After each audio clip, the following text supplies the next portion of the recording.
Okay, in this video we're going to talk about how to add and subtract polynomials.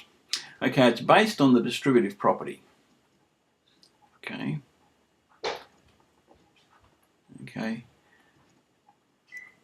Alright, now you may remember that, alright, if we have something like, say, 3p cubed minus 5p cubed, then of course this would allow us to use the distributive property in reverse and get 3 minus 5 by p cubed, which is equal to negative 2p cubed.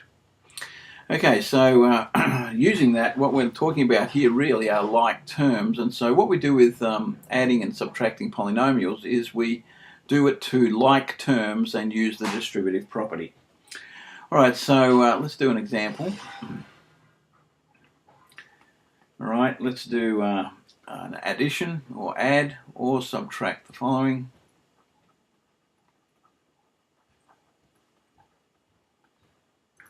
Alright, let's do part A. Alright, let's suppose we have 17x cubed minus 10x squared plus x. And we're going to add negative 19x cubed plus 10x squared minus 3x. Okay, so using our like terms, this will of course become 17 minus 19 x cubed, alright, plus negative 10 plus 10 x squared plus, of course here's a 1 here, 1 subtract 3 x, and so this really comes out to be negative 2x cubed plus 0x squared, of course, minus 2x, which comes out to be negative 2x squared cubed minus 2x. So that's how we do that. Right, part B. Let's suppose I have negative 6m to the 4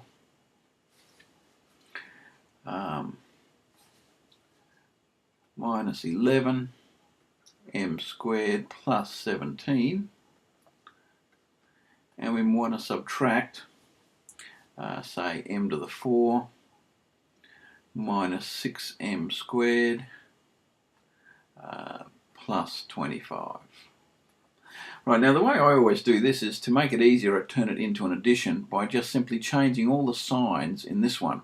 So I apply the negative first. So really the problem becomes an addition problem when I change the signs in here to get a negative m to the 4 plus a 6m squared plus a 25.